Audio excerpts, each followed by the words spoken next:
Everybody grab a seat, get a donut. Don't eat too much because we've got a big cookout coming on later today. First, I want to welcome everybody to the June meeting. It's going to be a great day. We're not only traveling to the UK to see Steve McEwen's New York and Atlantic Railroad, but also we're having a great gourmet hot dog cookout. Gourmet hot dog cookout done by our operations crew, headed up by Jim Davis and Dave Rainey. So I want to thank Texas Western for letting us meet here. And David, do you want to have any announcements? Sure. I think you might have one. I might have one. Welcome everybody to the Texas Western. We're glad you're here. Who's here for the first time? Anybody? Great, good to have you here. We have memberships available for all of you guys. Please sign up. The only thing to make you be aware of is either on your chair or close by, there's an announcement about a garage sale that we're having June the 22nd, which is 2 Saturdays from today. It's from 1 o'clock to 5 o'clock. We have tons of cars, a lot of locos, scenery materials, bridges, books, magazines, you name it. Probably even, it's a miracle. We sell stuff and people donate in like every other week, it seems like. So we've got a lot of stuff to lay out. So please come. No unreasonable offer will be refused. So if you see something you like, you're going home with it. We'll make you a deal. We'll make you a deal. So after the meeting, take time to walk around and look at the layout. As far as big structures, no real new big structures, but you're going to see a whole lot more detail in the areas where people are working. Every week, more and more detail is going in and more things are being added. So please take time to walk around and look. Again, thank you for being here today and enjoy the meeting. Thank you, David. You're welcome, Dick. Do we have any guests or new members visiting us today? I know we do have one guest, Benjamin. Benjamin was here. Okay. And how about members joining us by Zoom? Is Steve online yet? Yes, he is. Benjamin. Steve, welcome. Dick, here he is. Hi, everybody. Well, Steve, welcome.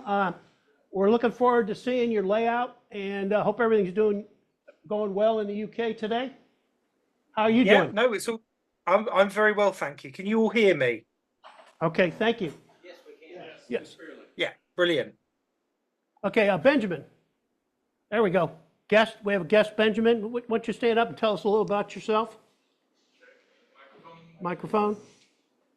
Okay. My name's Benjamin. Is this working? Give me a second. Okay. I model in scale. I've been modeling for about seven years. I model in the Canadian Rockies, and then I'm also a college student up at Rensselaer Polytechnic Institute, which is in Troy, New York. And I serve as president of the Rensselaer Model Railroad Society, where we are currently working on putting back together our 50-year-old layout, which models from Troy, New York, up to Montreal. So, yeah. Now, how many members do you have in that club? We have about 12 members in that club. Okay, very good. Very good. Thank you, Benjamin. Welcome. Is that coming from me? No, it's feedback. Okay. Okay, David Grind, how about a treasurer's report, please? Once again, we have money. Yay! Our beginning balance in May 1st was $33,433. We had no receipts because I took it all. And the expenses were $459, and we have an ending balance of $29.74. The receipts will be put in this month. Okay, So that's that. thank you very much. And scale. So, given the Sorry. Yeah, no kidding. So Sunday, I attended a LSR board meeting, and just to brief everybody, Sorry. yeah, I know. They're working on a virtual museum for the Lone Star region, as well as they continue to work on the focus committees to help some of the other regions, the smaller regions, be able to have some expertise to put on conventions. And speaking of conventions, the convention schedule is set. We're going to be in Baton Rouge on 2025, Austin 2026, Dallas D3 will do 2027, San Antonio's do 28, and then Division 1 will do 29. So we have that glorious lineup to look forward to. Any questions? Oh, Mike, I knew I could count on you. Well, it ties into something else. You talked about the virtual museum. I think we ought to recognize the work that our illustrious webmaster is doing on the D1. I agree.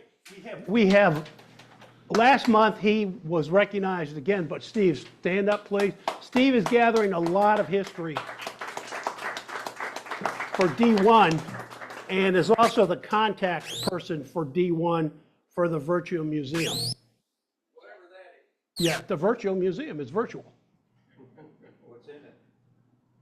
Virtually nothing. Yeah. It will go through the entire history of the LSR, back from the 30s, 40s. You know, Mr. Packard will be in there as a star. Packer's last story. Yeah.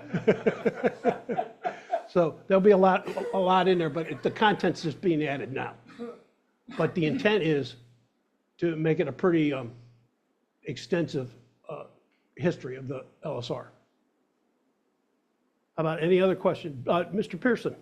Why did they decide to split the VFW convention sponsorship between the two divisions? That seems like, whatever. Well, I think there's still going to be a lot of crossover between D1 and D3 personnel putting on the conventions.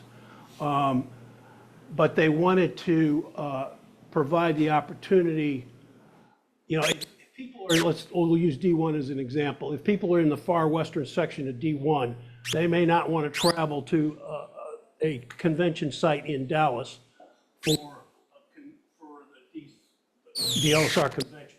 So it's providing the opportunity for Dallas to have one convention site, Fort Worth to have a completely different one. Dick, let's trade it.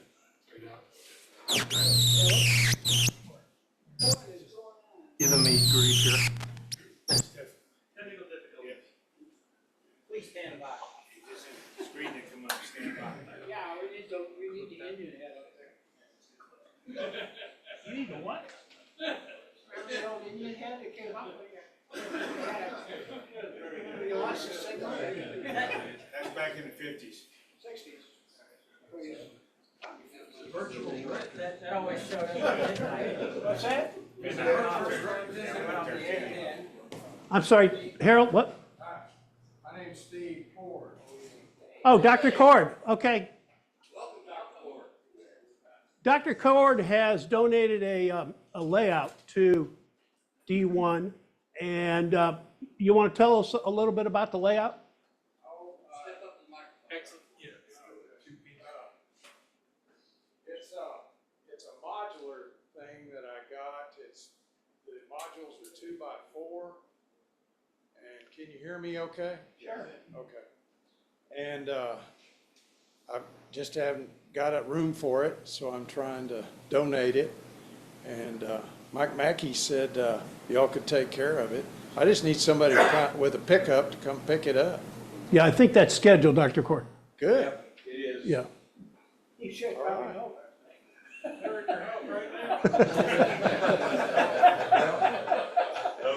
They'll have to call me first. It's Yeah. I'm sure they will. community. I'm gonna let Carmen know you're coming. She's the big guard. Okay, thank you very much, Dr. Cord. Okay, a couple other announcements. Just a reminder, the Surfliner NMRA convention is taking place out in Long Beach, and that runs from August 4th through the 11th. sign-up sheets, or you can register. The link is on the, in the whistle if you want to register. The National Train Show is also out there. Then we have an Austin Train Show coming up on August 24th through the 25th. That's put on by the Austin Model Railroad Society and is at the Palmer Event Center. And then, of course, in September 28th through the 29th is the Plano Train Show at the Plano Convention Center. And of course, that's a well-attended convention for all of us. I tell you what, it's a little bit after 10. I'm going to kind of deviate from the normal program, and I'm going to cut off the announcement stuff like right now, and we'll get back to it after we get a tour of the Steve McEwen's layout in the UK. So, David Steckler, you want to kind of tell everybody how this all came about, and then introduce Steve. Can we get Steve up on the camera? I think we are, Ken. Give me a second here.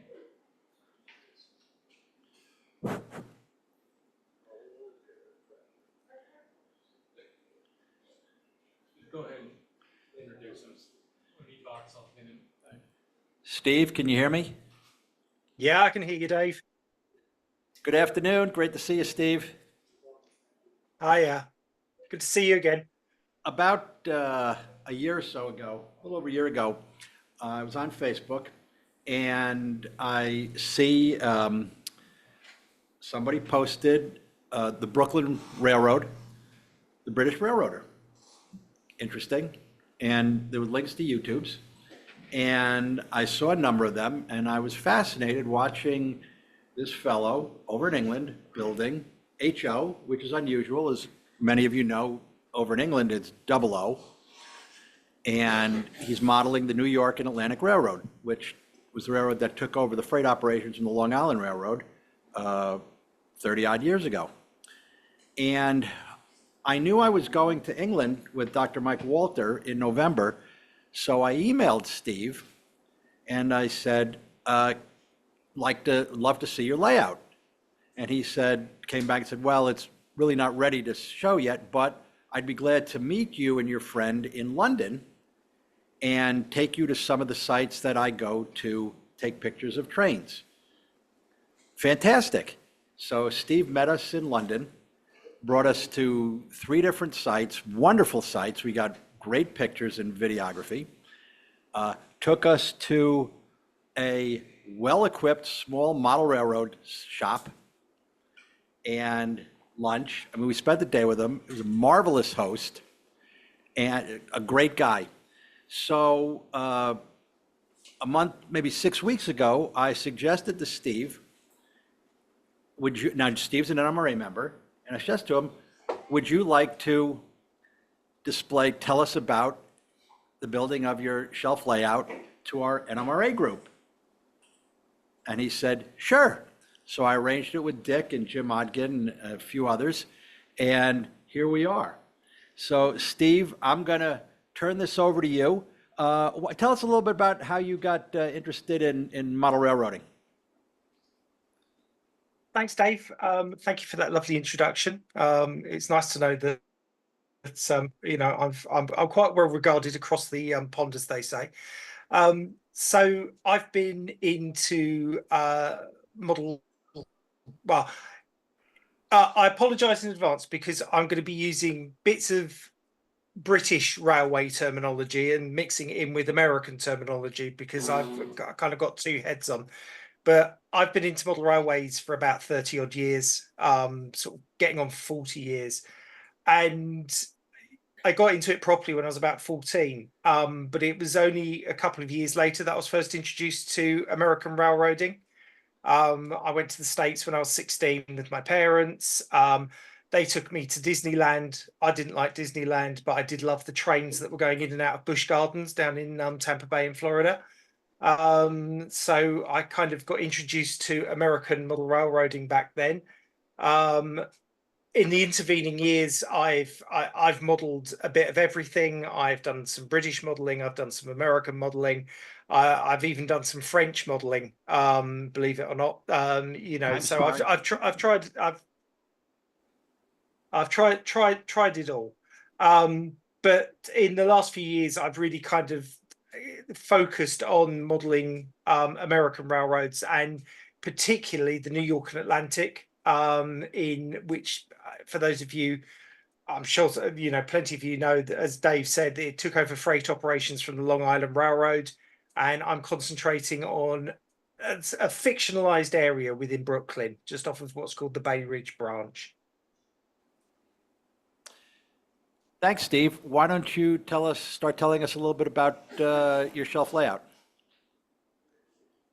So over here in the UK, we tend to live in quite small houses. So I don't have the benefit of a huge amount of space, and the space that I've got I have to share with my home office. So a shelf layout suits me.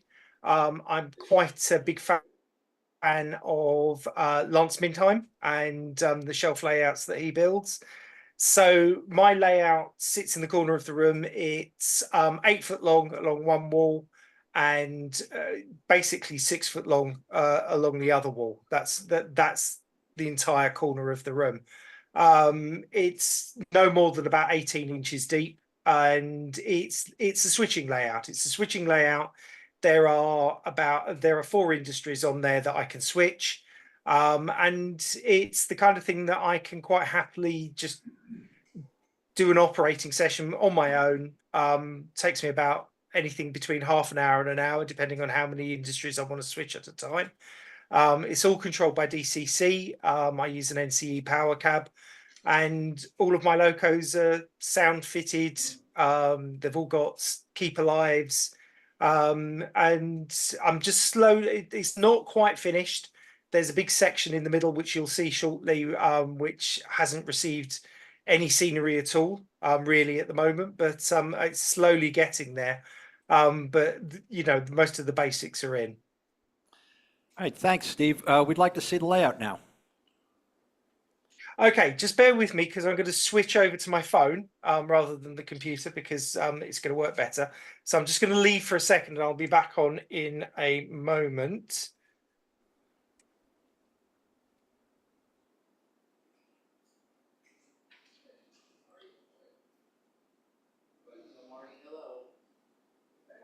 Hello, Mark.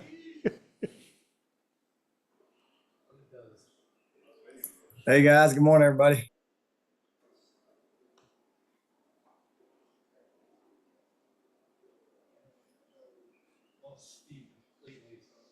Oh, there he is. He's on the bottom. There he goes. There we go.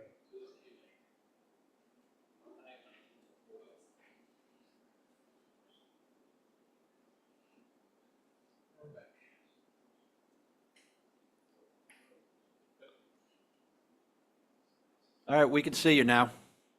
But we cannot hear you. Unmute. Unmute. It's not muted. Oh, we're not hearing you.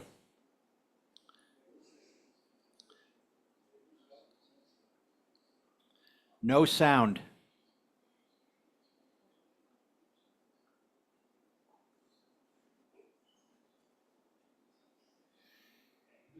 There's no mic signal coming through here.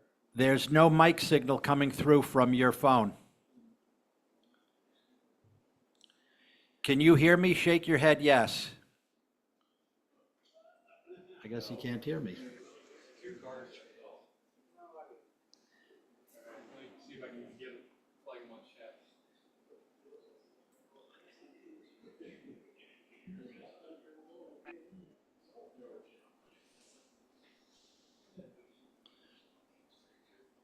Hi, can you hear me now? Yes. Yes.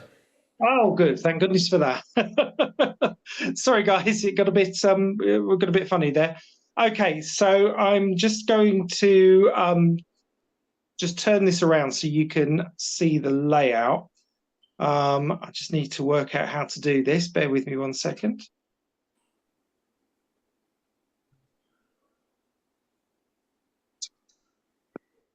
Right, can you see the layout now? Yes. Excellent. Okay, so I'm going to start down this end. As you can see, it's a very small room. So the layout starts over here. We've got this. This is my what we call a fiddle yard over here in the UK, staging area. It is very, very simple because it is very small. And then we move just very slowly over here. So we start at this end. We've got a lumber yard at the front. We've got a couple of blocks of apartments. I use a lot of flat buildings at the back. So these are things that I get off of the internet just to make it look like we're in a city. Going over here, we've got the grade crossing.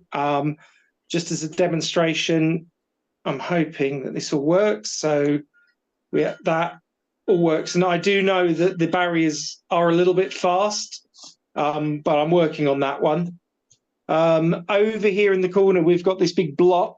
That's only just a filler just because I'm just waiting. I've got a kit on order that I'm going to kit bash, and that's going to become a school. If I just come over here, we've got a basketball court. It is a bit smaller than an actual basketball court, but everything's a little bit compressed on here just to fit it in. Moving just over here, in the corner here, this is going to be a brewery so that I can get deliveries of grain coming in. We're kind of moving it into the section that's not really been scenic. But you can see that I've just started working on here, just on some of the foreground. The bits at the back here may not end up on the layout. They're just there just because they've got the space. And then we move over to this end of the layout. We've got my one New York and Atlantic Railroad locomotive there. They're very few and far between in model form for the MYIL. But then we move over here. This building here is a food kind of like supply place.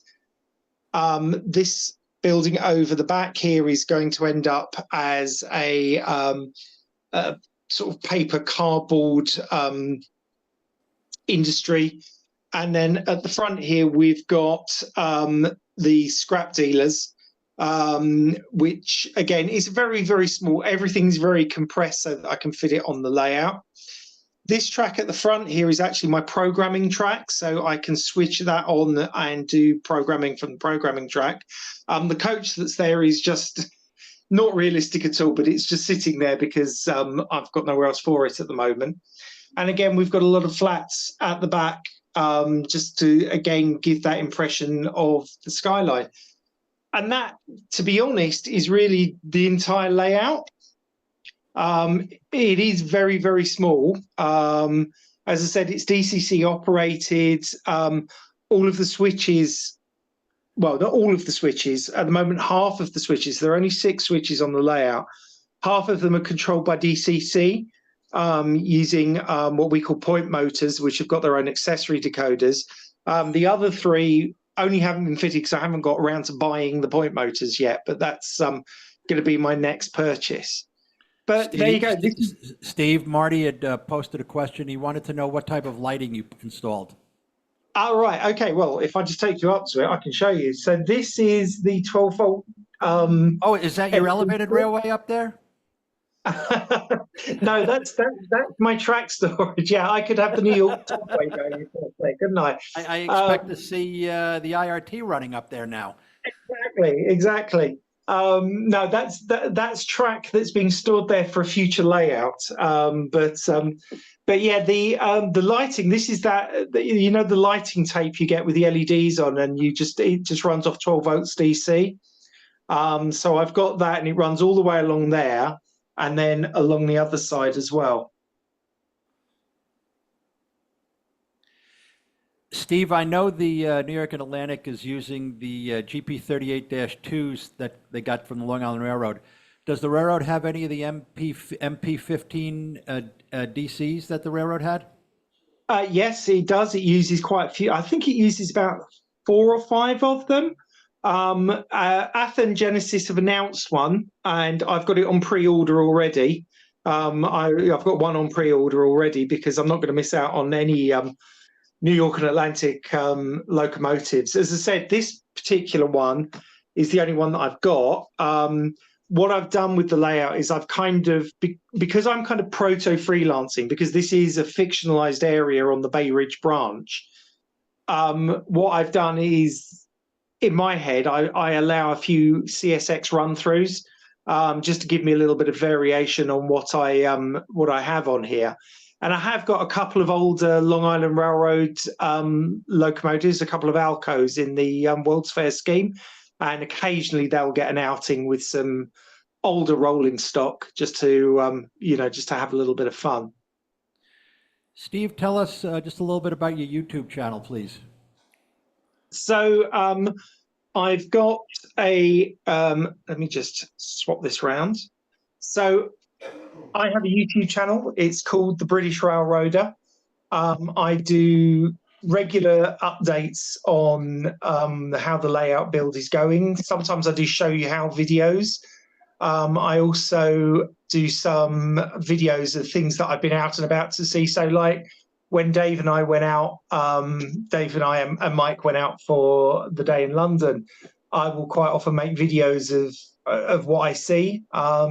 So it's a little bit of everything, but it's generally focused on modeling. Does anybody have any questions they'd like to ask Steve? Why did he do American?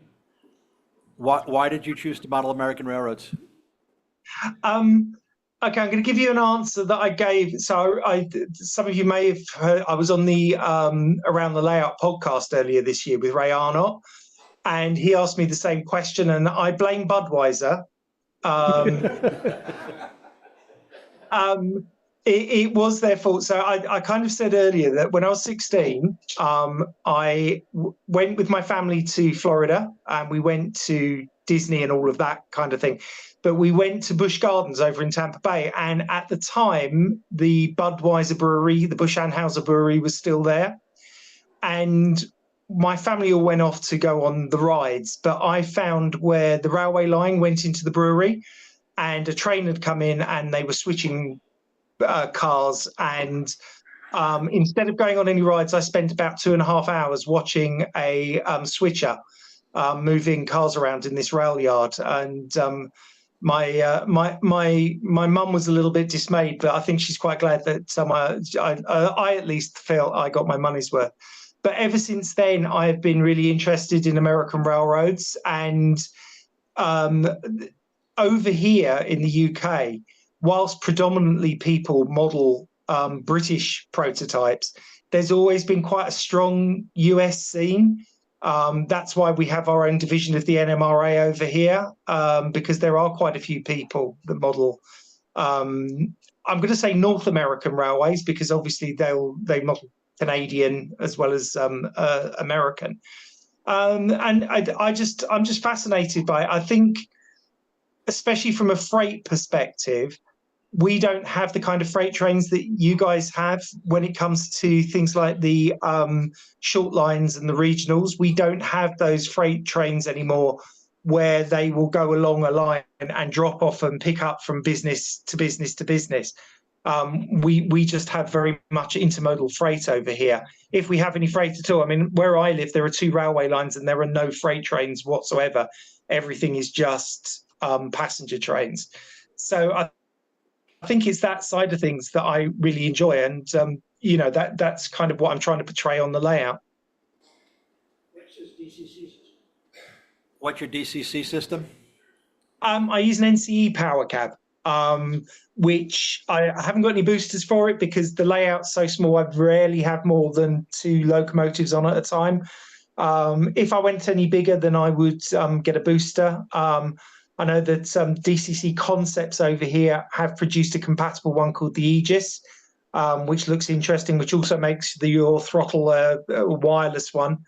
What I would really, really love, I think it's called a proto throttle, the ones that look like the controls on a loco. But unfortunately, they won't sell them in England because the Bluetooth isn't compatible. We use a slightly different Bluetooth over here. Larry Puckett, the DCC guy, did a 2-episode review of the Aegis system, and it looked very interesting.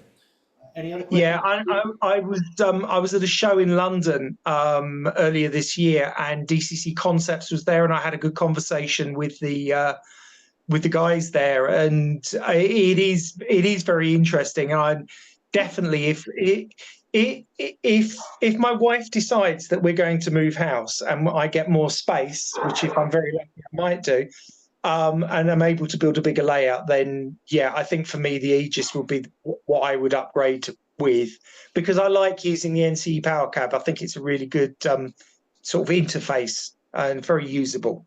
We have another question? Yeah, why this railroad, and do you have an affiliation with this part of the country? Why this railroad? Do you have an affiliation with that part of the country? So I live just outside London, and I'm kind of from the outskirts of London. So I spend a lot of time in London, and New York is, as a city, reminds me very much of London, and where the railways in New York are very familiar to me because they're very similar to some of the railways that we have in London. And when I was looking for a railroad that I was going to represent on this layout, I looked at various railroads. I looked at modeling the Rock Island in the 70s. I looked at I don't know if you guys have heard of Farm Rail in Oklahoma. We're a little familiar with it. You're a little familiar. I thought you might be. But for me, what I love modeling the most is that inner city crowded kind of infrastructure where things are on top of each other. And I think what's interesting is, as I said, I'm quite a big fan of Lance Mindheim and his philosophy. But one thing I disagree with him about is he's a great believer in you need a lot of open space on your layout to showcase things. But actually, if you want to depict somewhere like New York, you need to fill in that space because everything's crowded in and surrounded by buildings. So that's why and I stumbled across the New York and Atlantic. It was one of those ones that I'd never heard of, and it wasn't until I did a bit of research, and especially about the Long Island Railroad, and found out that this is the railroad company that's running the freight, that's how I kind of settled on it. So I've become a big fan of it. Steve, can you show us that little herald that you had made? You sent one for each for me and Mike. Yeah, I've got one just here. So that's my stickers that I have made for the layout. If anybody wants one, I've got about half a dozen left. So Dave's got my email address. So if you would like one, feel free to email me. First half a dozen people, more than welcome to have one. Any other questions? All right, Steve, thank you very much. We really enjoyed seeing your layout. Cheers, mate. You have a great rest of your day. Yeah, thank you very much, guys. It's been a pleasure. Thank you. Oh, I encourage you, check out on YouTube The British Railroader. If you like what you see, look at the history of how Steve has built out his shelf layout. Subscribe, it costs nothing. And you get notified when Steve puts up an update. It's well worth the 15 minutes or so on it that he does his updates. Thanks again, Steve. Thank you, Steve. Thank you. Bye. David, thank you. You're welcome. Great video or a Zoom call. Okay, let's go back to, we'll get back to the normal meeting schedule. So Chris Mahan, do you have an update on Pay It Forward? Yep. Hey, guys. Hey, Chris. Pay It Forward is moving forward. We're laying road bed today on our layout, and next month we'll be laying track.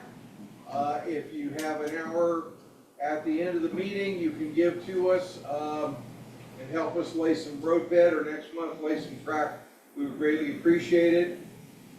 We've managed to get some support from a couple of manufacturers, which we're working on, which I'll be able to talk about more next month So we're moving forward, and the doctor has donated another layout. We're not sure whether we're going to use that layout this year or we're going to save it for next year. That'll be determined before the next meeting. Any questions about the project? Pay it forward. I hope some of you will help us lay some roadbed today. Thanks. Chris, thank you very much. Mike Mackey, Division AP announcements or comments? Several people are working on AP program things. Daryl Cowles is working on stuff. Dick Brannon is working on things. David Cranda is just about to finish up his chief dispatcher. Ed McGinley is finishing up his chief dispatcher. A couple of things on chief dispatcher. And Dwayne, where's Dwayne? Dwayne, I'm gonna flip it over to Dwayne and let him give some identification and some definition to chief dispatcher regarding the paperwork, and if somebody else on a layout that you're working on has turned it in. Dwayne? Yeah. One of the things. You're not as loud as Mike. Oh, I can be. It's the advantage of being a guitar player. I can bring about 500 watts per channel over here. I can rearrange the furniture in here. One of the things with Chief Dispatcher is they'll tell you flat, don't reinvent the wheel.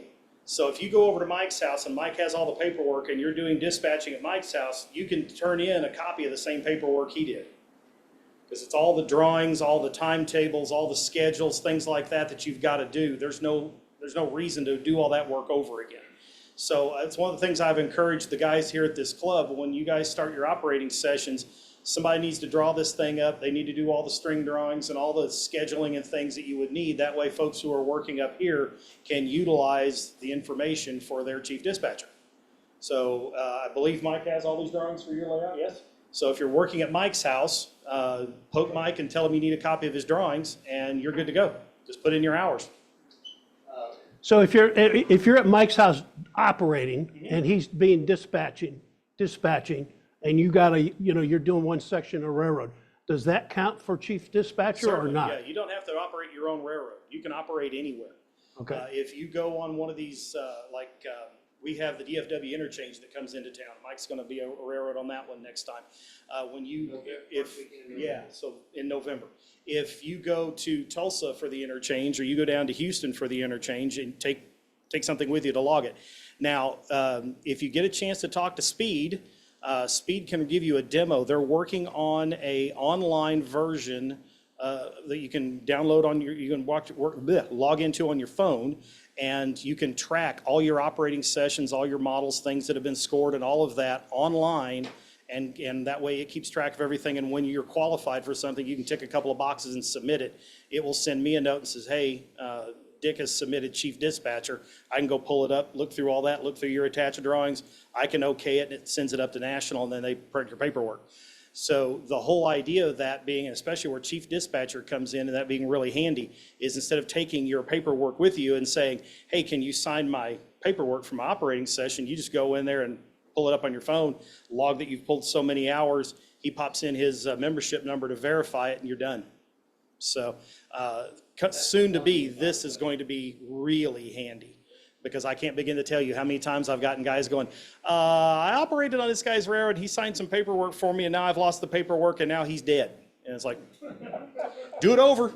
It's the only option you have, unless you can find somebody else that was there that same time that can also witness it too. So coming soon, that will be even easier than it is now. But for now, take your SOQ with you, or your record validation form, I guess in this case, and have them log that you did X number of hours as a switchman or a road engineer or whatever. And then once you get all your hours accounted for, then you need the drawings and the paperwork. Okay, great. Dwayne, any?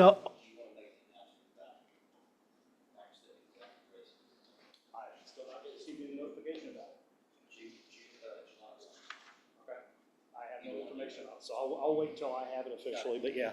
Also, if anybody else is, tell them they're wanting to do dispatcher, let me know. Yeah, Mike's offered up if anybody wants to get some dispatching hours in to get a hold of him, and Mike, raise your hand. If you don't know Mike, that's Mike. But if you want to get some dispatching hours in, Mike's got an operational layout, and he's more than happy to teach you how to do it. So he's trying to get some regularly scheduled operating sessions going. So see Mike, and he can help you out with that. Anybody that has an operating layout, and you can get some time in over there, whether it's as a switchman or a road guy or a yard master or even dispatching on their layout, grab it. That is, of all the ones that we do for the AP, that one might be the most fun one of the bunch because you actually get to go play with everybody's toys or play with your toys for that matter. So take advantage of it. It's a fun one to get. There are a lot of hours you have to nail down, but it's surprising how fast you can get those in a 3-hour or so operating session. You can nail down that time pretty quickly. So again, hit Mike up if you need some dispatching time or want to learn how to dispatch and then apply it to your own railroad, that kind of thing. Hit Mike up or any of the other guys around here who've got an operating layout. I'd be more than happy to help you. For Division 1, we didn't have any AP certs turned in most recently. We did have one for Division 8. Robert Ashcraft earned his cars. So I got that one in the mail yesterday, so I'll be mailing that one down to Houston on Monday morning.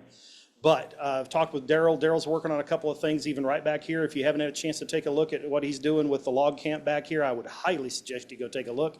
He's had a couple of models judged. There's another one sitting back there that I've recommended that he write up so we can score it as well. He's got enough footage back there for scenery, so we're talking about him getting that one written up as well. You're working on some stuff, as I understand, as Mike mentioned, so I'm looking forward to see some paperwork from you too. Most of you, if you've got an operating layout at home, you've probably got enough to get at least a start. So if you got any questions, please let me know. As I say every time I get the opportunity, it will make you a better modeler. I guarantee it. And that's a guarantee better than Men's Warehouse ever dreamed of. So it will make you better at what you do. It is the best way to get better at your craft. So if you have any questions, come see me. Hey, Dwayne, why don't you do a tip or trick too, if you could? Okay. Let's see here. Has anybody got any rough questions? Something they're working on their layout that they're kind of wondering about? Sir, sure.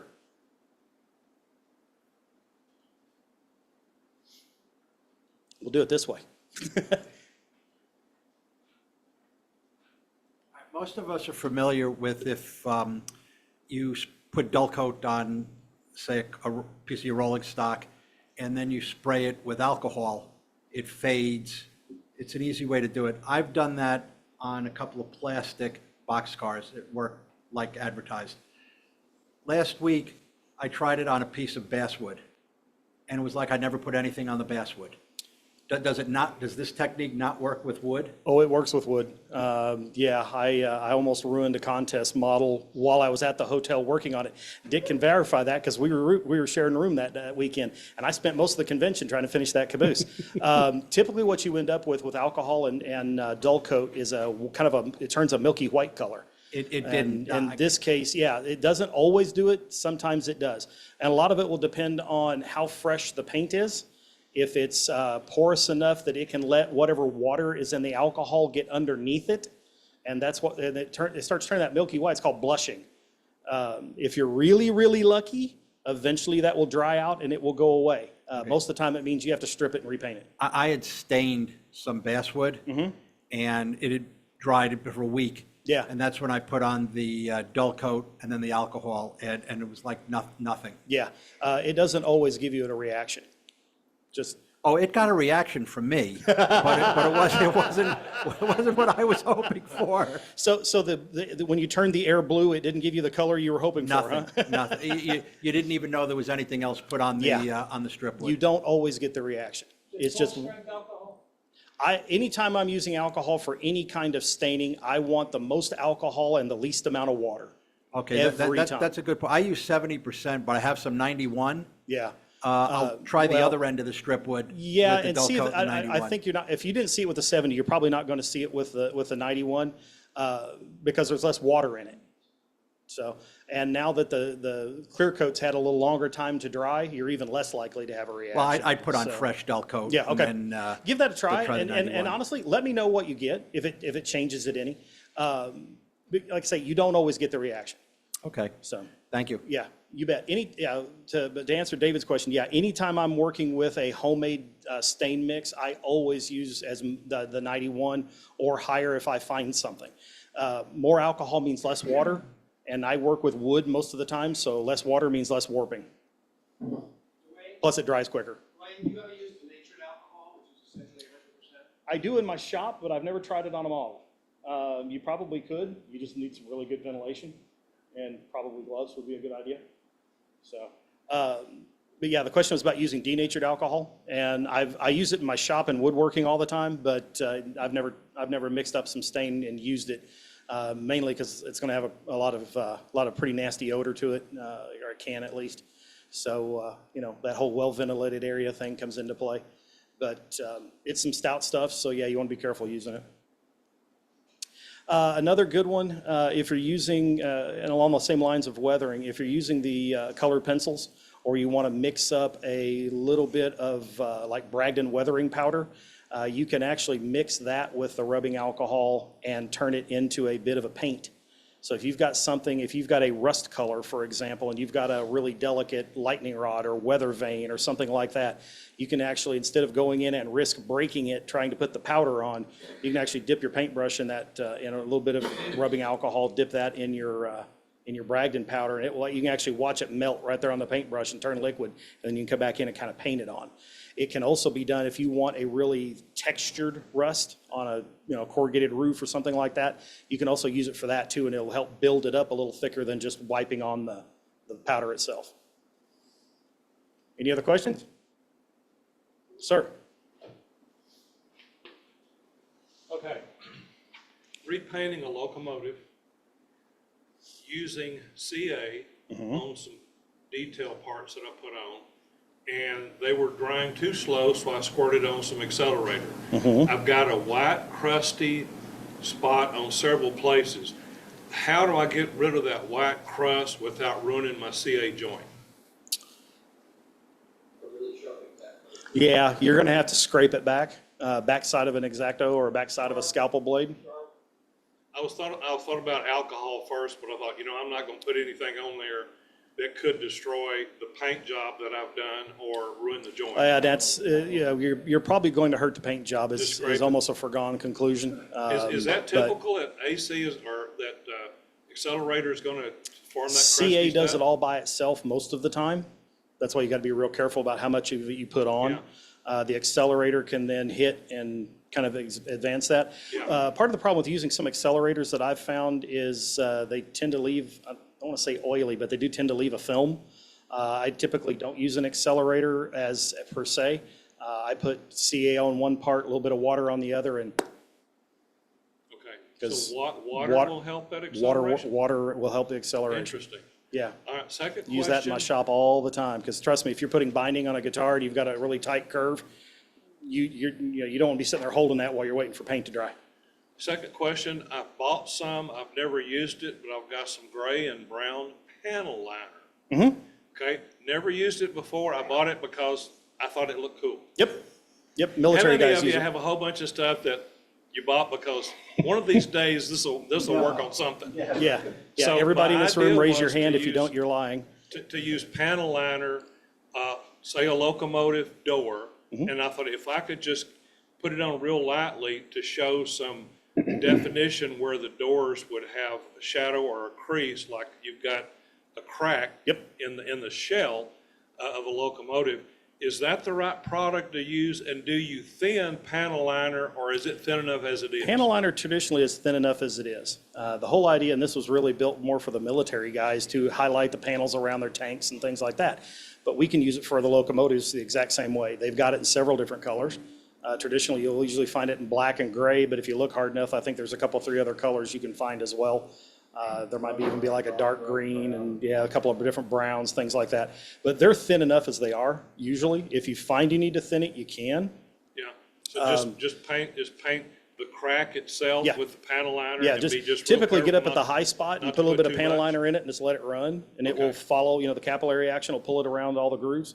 But you can get the same thing done with alcohol and India ink. I mean, that's the whole premise of the alcohol and India ink stain, is it's going to sink into all the nooks and crannies and develop a shadow back there and highlight the fact that there's a crack around that door, instead of there just being something up there with a window in it and a door handle, Okay, I good. use a panel liner to highlight the rivet lines on box cars. Oh, yeah. And it works real well. I'll tell you another good one that's good for that too. If you're painting it from the raw shell up, get you something like a NATO black is what they call it. And it's a really nasty dark green, truth be told.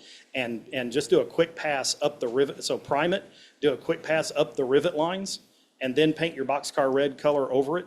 And it will actually show through and give you a shadow line in the background, and then hit it with the panel liner after you're done with it, and it'll really highlight those. Okay. Thank you. You bet. Sorry, I'm gonna jump in here. I watch a lot of YouTube videos on aircraft modeling. Yep. And they use this stuff all the time. You bet. And it's just, yeah, they call it a lot of times you'll see it by the term pin wash. Yes. So it's, yeah, if you do that, you're gonna see like the night and day difference from it. But they can even, I mean, sometimes you don't even have to be neat about it, because some of these guys slap it on and they'll go back with a cotton swab with white spirits or something and just wipe it down. Yep. And you know, getting remove off the the ray excess. surface and just leave the dark side. But yeah, you would see a very big difference. We don't see a lot of this in our trains, but the military guys, and especially the aircraft guys, if you've got some of the older kits, the panel lines, instead of being recessed like they are in a real one, you have to cut it the exact opposite way when you're making the molds. So for a recessed panel line, you know, you've got to have the mold cut differently than you would. So in the old kits, because it was easier to do it this way, the panel line actually was cut into the mold, so your panel line stood vertically instead of being recessed when you got the part out. So on the older kits, panel liner's not going to work as well for you. If you really want to get wild with one of those, I've seen some guys actually take it and file those off and then cut a new panel line in and then put the liner on it to highlight it. But yeah, that's a lot of work. But you know, everybody gets their kicks doing different things in the modeling world. Yeah, they let them out of those really long, you know, jackets with the really long sleeves. They let them out of those every once in a while to play with things. They just don't like letting them have sharp knives and things. But yeah, but no, panel liner's great. Some of the new pin washers are nice. Some of the oil washes, you get like AK Interactive has a line of oil washes now that come in a little tube and a brush on them. Those work really nice. If you've not done any weathering effects with oils, go over to Hobby Lobby and catch them when they're on sale and buy you a tube or two of oils and play around with it. You can mix it, you can thin them down with all sorts of different thinners and things, and they take a longer time to dry, but they really come up with some nice effects. Spills around diesel engines, for example, you know, filling those things up. It's not like the guy sitting there waiting at the pump like we do, and it cuts off automatically, and he very carefully takes the thing out and puts the hose back. Nah, you're going to overflow it. You're going to have spills around it. Oil washes make the best looking oil stains and diesel fuel stains and things like that. They just really, really turn out nice. There's a sheen you get to them. There's a translucence that you get to them. You just don't get with other weathering techniques. So if you haven't tried it, you know, get you some scrap styrene and play with it. Yeah, they do. Russell, what did you say? What did you tell? Yeah, they've got some water mixable oils now. Okay. They also have the alcohol pens now that you can get and play with too.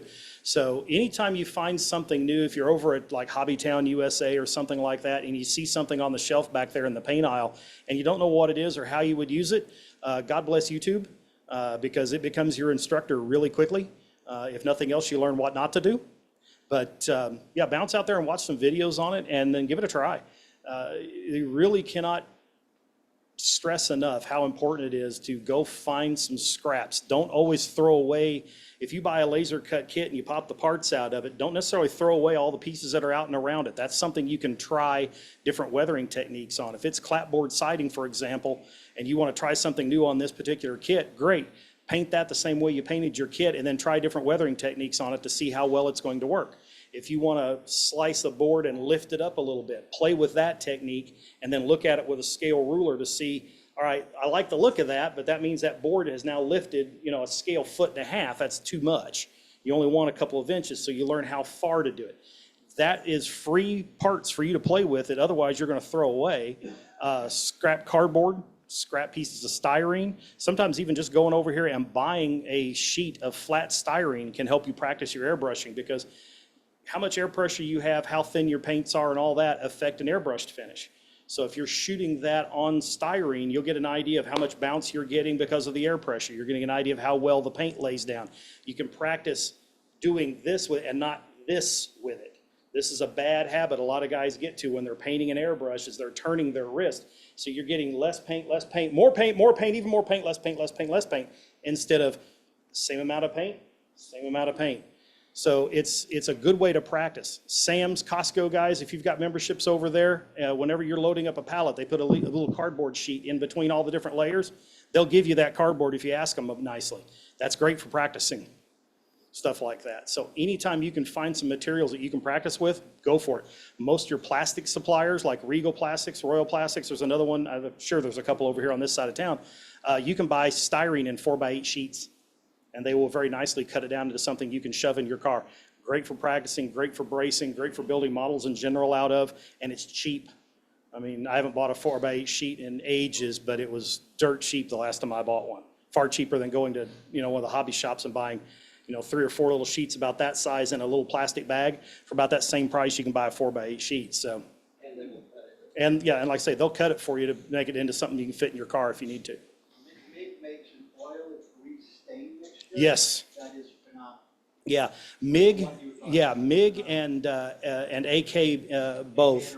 Yeah, AK Interactive. They both, like I say, they cater more to the military guys. I think one of them is coming out with a line of paint for trains and things, but most of their stuff a lot of it's geared toward weathering materials, and weathering's weathering. The only difference is in Z scale and N scale, it's a coat of paint.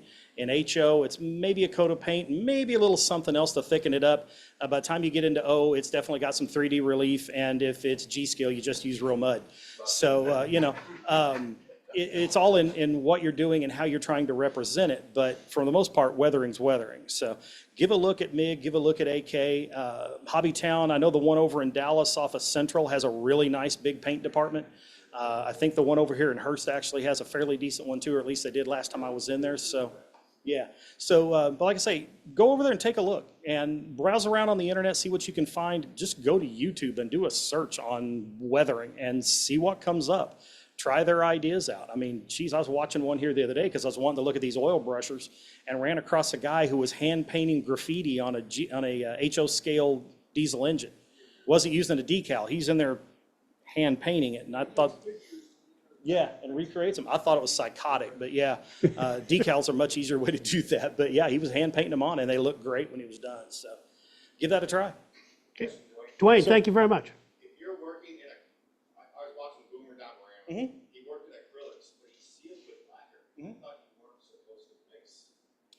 As long as all your watercolors are good and dry, you won't have a problem. And as long as you're not laying it on real thick. That's a good one for everybody to go look at. Yeah, if you get a chance, pull up Boomer Diorama and Luke Towin. Those are a couple of guys on YouTube. Go look those channels up. They've got some really good videos out there covering all sorts of things. Sir.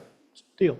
Comment on the Cyro acrylate accelerator. Mm-hmm. I put some in a bottle with a brush and touched the accelerator exactly where the glue is. I don't get the crusting, and I don't get the ghost of where the accelerator is dry. Yeah. The whole idea is you definitely want to use as little as humanly possible without starving the glue joint. So it's like anything else. You don't want a big blob of glue. You don't want a big blob of CA sticking out there either. One thing I will say about CA though is don't glue your window glass in with it. It fogs and it will mess up your windows really, really quickly.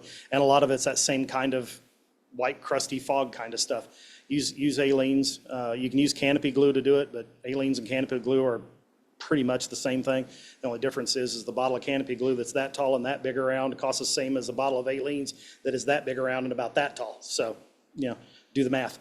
But yeah, use that one instead of CA. But CA is good for a lot of things. Just remember, it's going to be a fairly brittle joint. So if it's something that you're going to handle from time to time or you can bump it, you might want to think about a different glue. So. Yes, sir.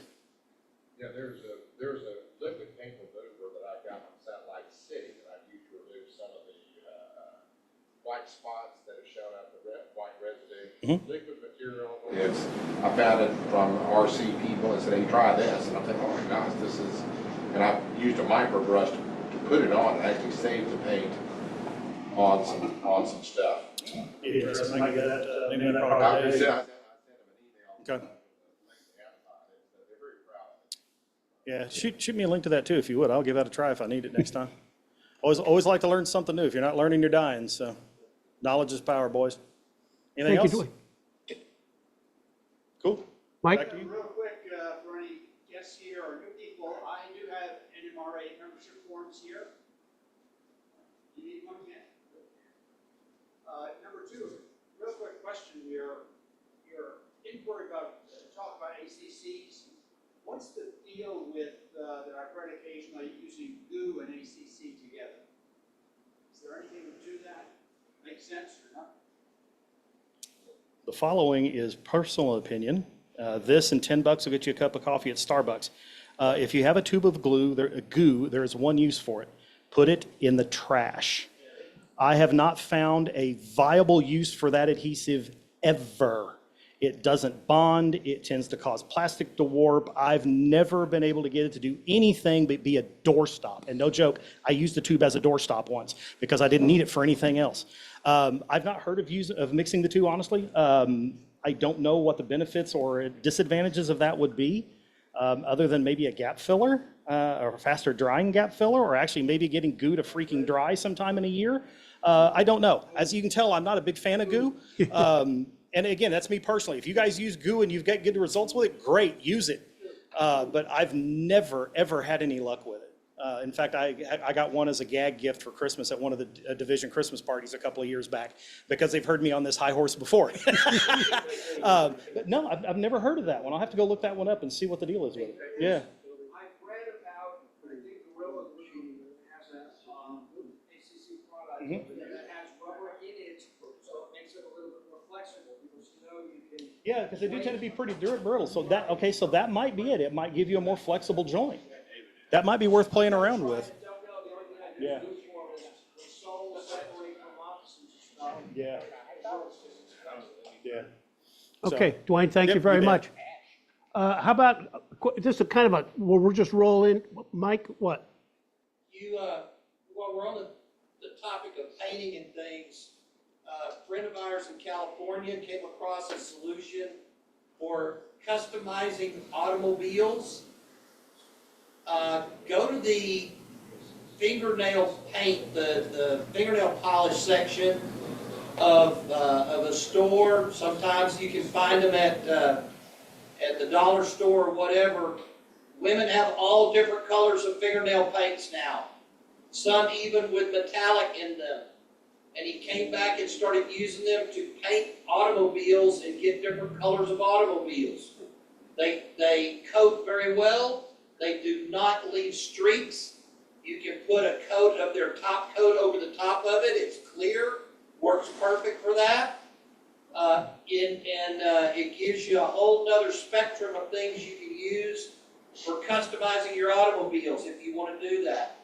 The other thing is you can, Dwayne was talking about a little while ago, paint pens.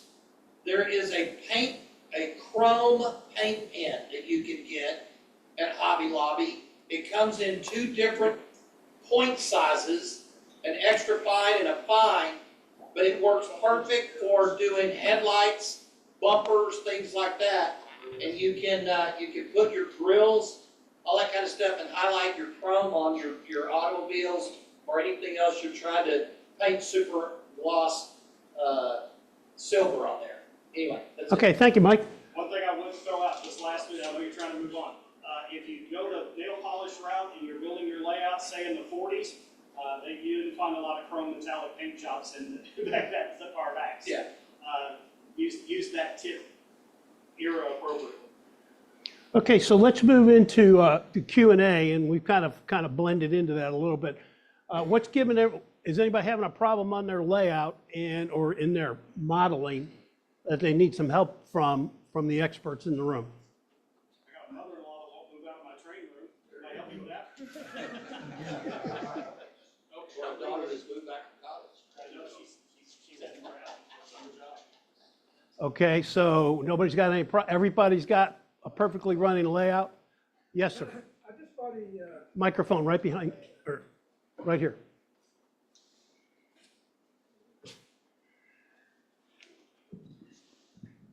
just thought he Ditcher. And Is it on? I just bought a N-scale ditcher, and I wanted to paint it for Denver and Rio Grande in the early 1930s. I see a lot of, looks like maybe they're black. I'm looking for the color. I kind of like the boxcar red, but does anybody know about Maintenance Away, Denver, Rio Grande in the early 30s? Narrow gauge, I guess, really. Gray. That's post World War II. True. So yeah, what era are you doing? 30s? Yeah, 1933, actually. Probably boxcar red, wouldn't it, Steve? Well, I think the ditchers were delivered in black and they stayed in black. Okay. Never seen one photographed in black, but Yeah, there's, one of the, Grant boys did the maintenance way book, and I think there's a black and white picture in there that shows it to appear to be black with white lettering. Okay, good. Any other questions? Okay, so we got a bunch of items up here for show and tell. Let's start with the locomotive here, and I think that's Steele's, right? You can move past that. Pass it around? Yeah, toss it around the room. I'll put it up here on the stockyard track so y'all can look at it later. It's a Norfolk and Western A class from Broadway and pretty well detailed to begin with. Mostly I weathered it using photographs in the two Norfolk and Western books that I've got. Added coal, and luckily a photographer was brave enough to get on a bridge and shoot a locomotive going away from him, and it showed the tender, and they're very sloppy loading coal into the tenders. So I mimicked that with what I did on that one. It's done with a airbrush and my favorite brand of paint, Floqual. And as long as I can keep that stuff fresh in the bottle, I'll keep using it. coming back. Yeah, I understand. I'll be curious to see what they do to please our benevolent and protective federal government bureaucracy to get past what caused them to go away in the first place. So any questions, I'll be around to answer them. Okay, the next show and tell looks like a track diagram. Whose is that?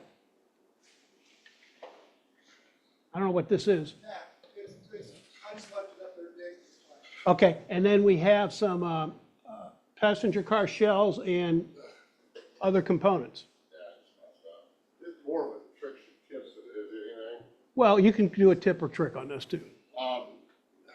We've all gone on eBay and bought stuff that we're gonna use one day. I was on there one time and I found a bunch of German aluminum passenger cars that were built probably from 1947 to about 52, 53. I think the name was Kirlish, or I can't remember the name of it. Anyway, when I got them, I don't know how to do this. Just Anyway. stick it on the floor. Just move the paper.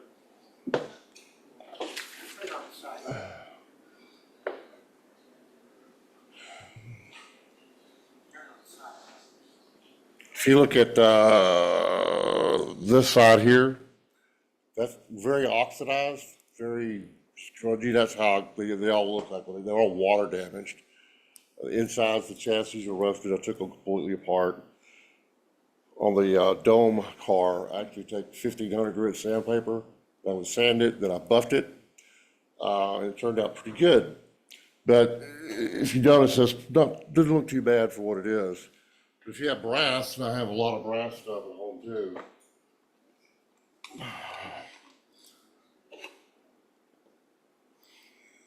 This is an H10 tender. That's kind of how it was yesterday. And after about 5 minutes, I was able to get that result. And what I used, we were talking about this other day at the Texas Western meeting. These cars, Thursday I was driving home. I used to keep my aluminum polish in my hot rods race cars. There's a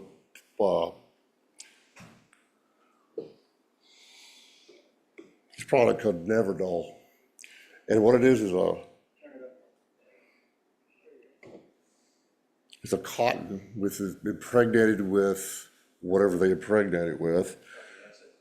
And just don't put it on plastic, but you can rub it, and this happened 5 or 10 minutes, you got that clean. It's kind of messy, gets all over your hands.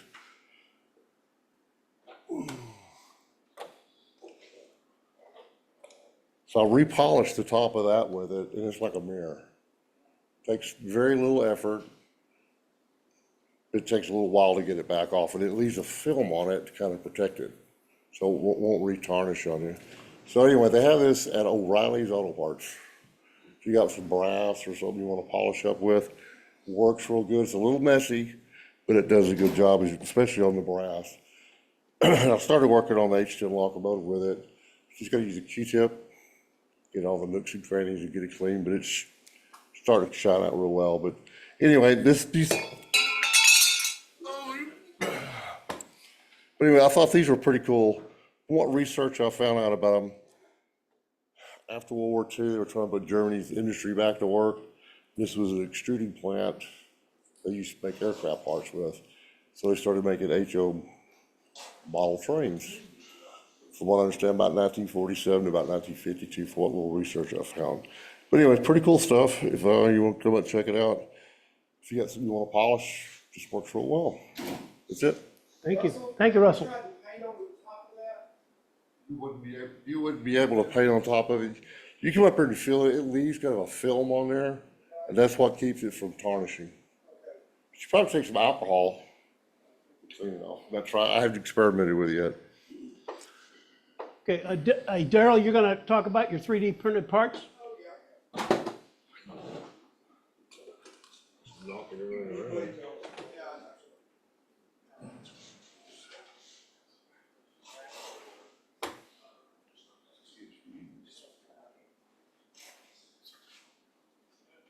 David, you want to give me the little camera?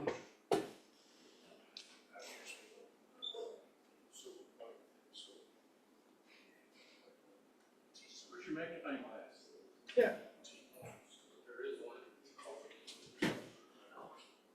Oh, no, that's good. Let me hit that one.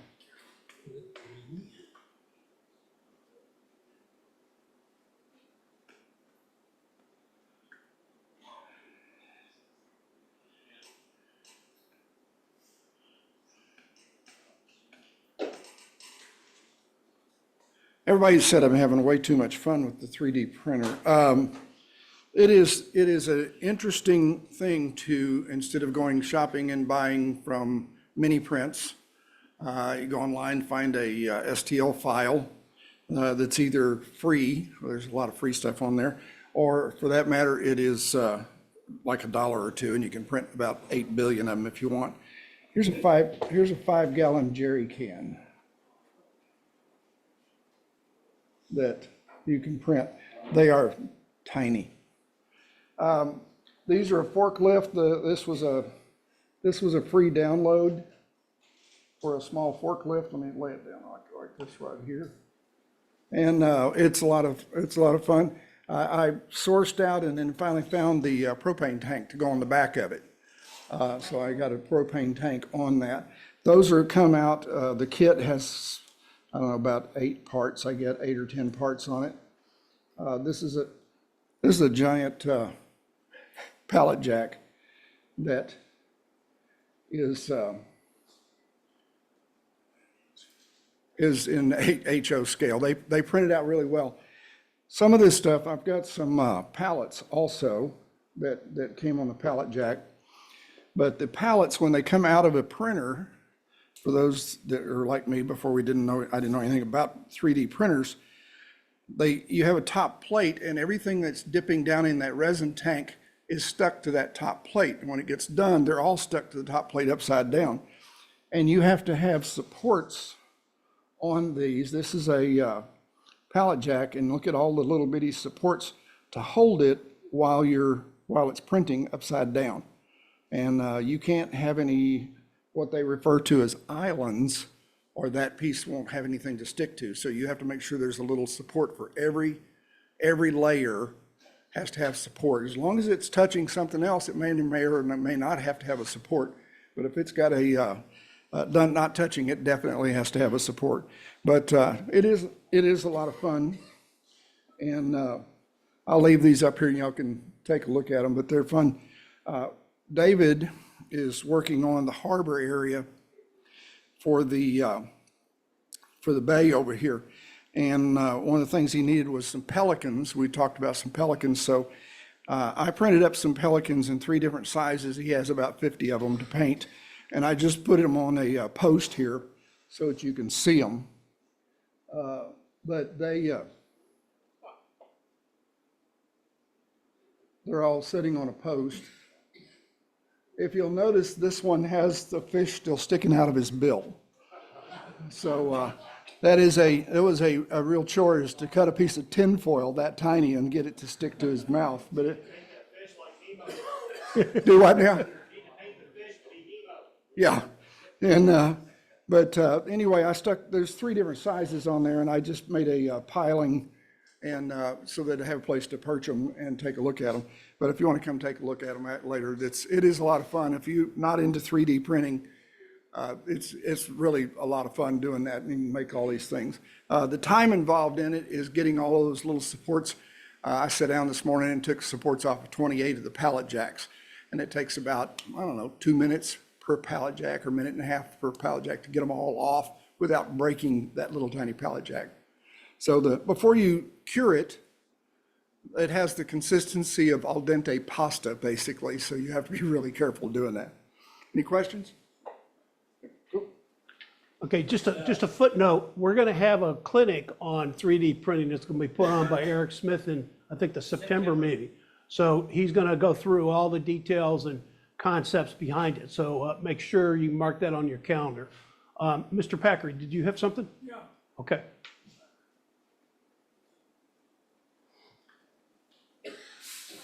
This is just a brief comment, and it really has nothing to do with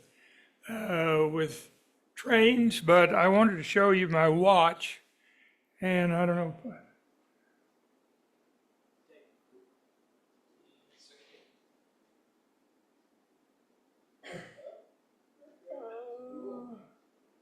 No telling where. This is not working very well.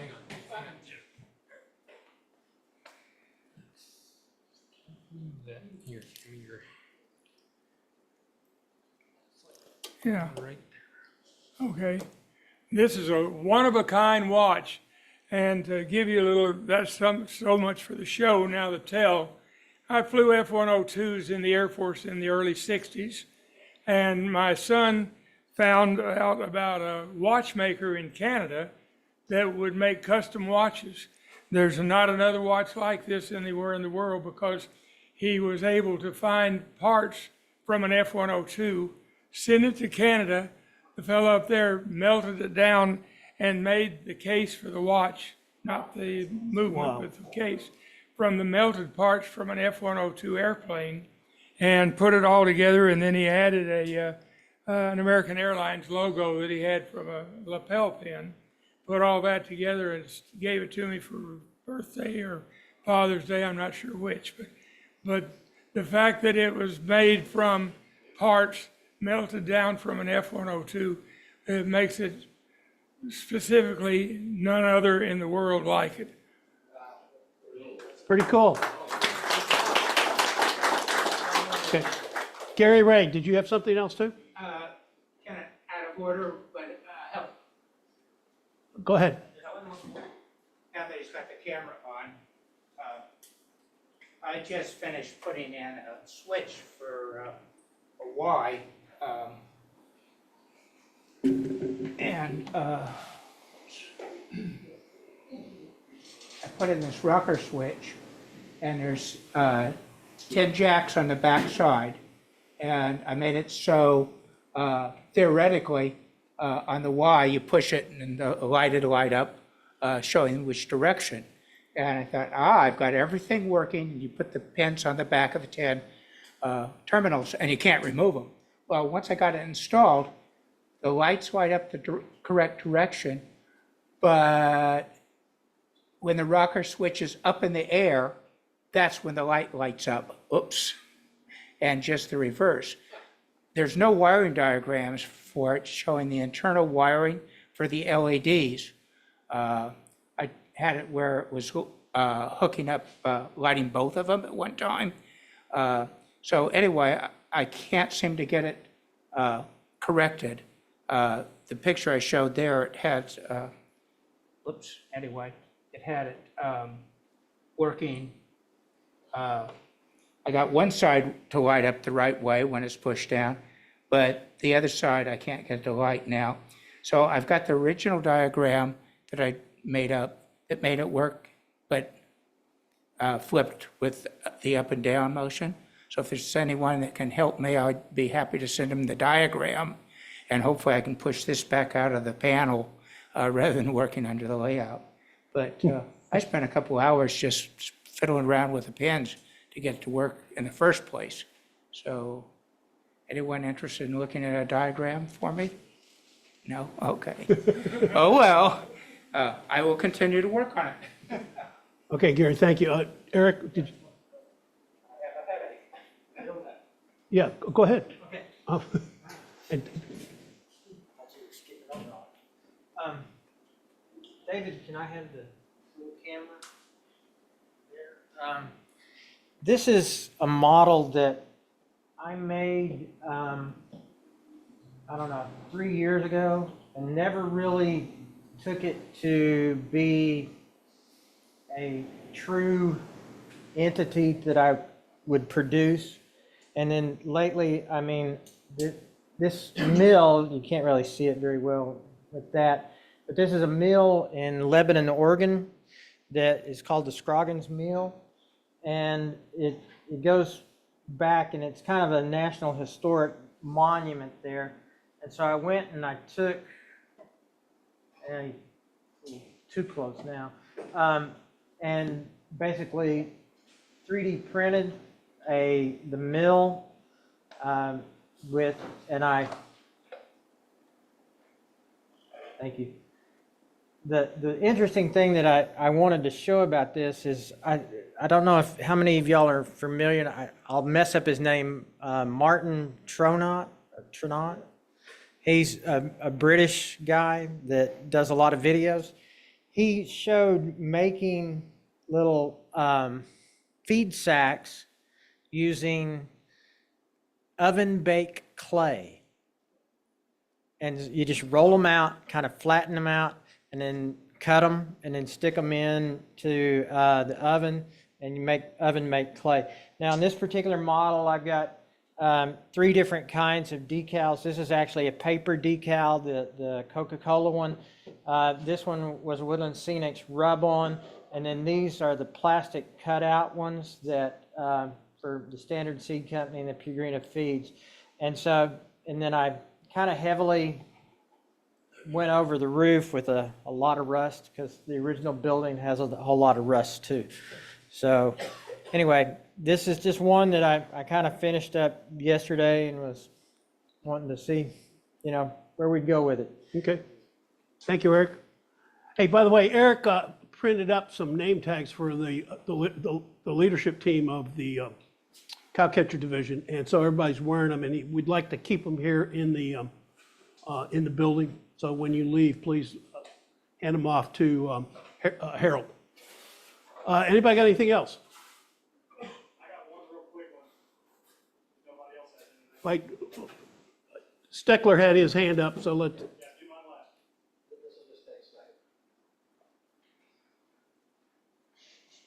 I apologize for not doing this earlier. I just wanted to give an attaboy shout out for the most recent newsletter, division newsletter that went out. I thought it was fantastic. Extremely well done. So everybody involved, thank you very much. It looked great. Yeah, just to comment on that. David Hager kind of took that whistle back over, and there was a dramatic difference between with this issue, and it looked great. So if you see David or talk to him, please comment to him how nice it looked, because it was fantastic. He did a great job on it. Dwayne.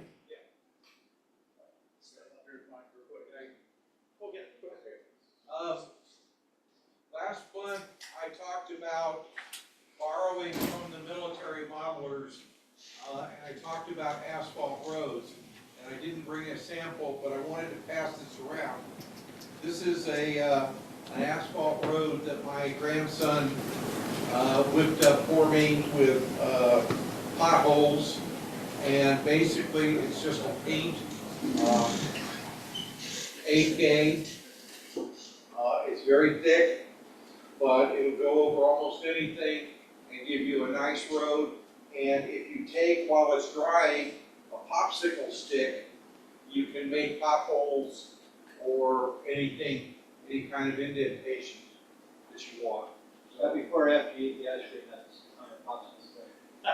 Eat the ice cream first. Yeah. So if anybody wants to take a look at this, it's back here. Okay. Close in first. Dwayne. It seems that we're just coming out of Memorial Day, and we had just passed the 80th anniversary of D-Day a couple of days ago. Out of curiosity, how many veterans do we have in the room today? Yeah. Gentlemen, thank you. We get to come play trains because of the sacrifices you guys made. We all take it very seriously, but thank you much for your time. We appreciate it. Thank you, Dan. Okay, couple other things. Next month, I'm not going to be here, so Daryl Cowles has graciously accepted to run the meeting. And we'll have a clinic presentation put on by Russell on monorail? Magna Rail. And you want to give a quick summary of that, or? Stand up, microphone.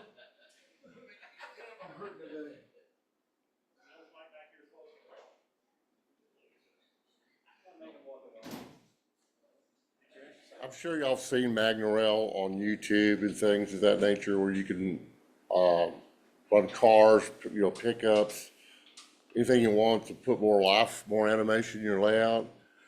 The one I'm going to do is very basic. It's going to show you how to lay the track down, how to motorize it, how to adjust the chain, and take any vehicle you want, a boat, submarine, a car, a truck, or whatever you want. I actually got a hunter being chased by a bear. So that will be on it, show you how to do it.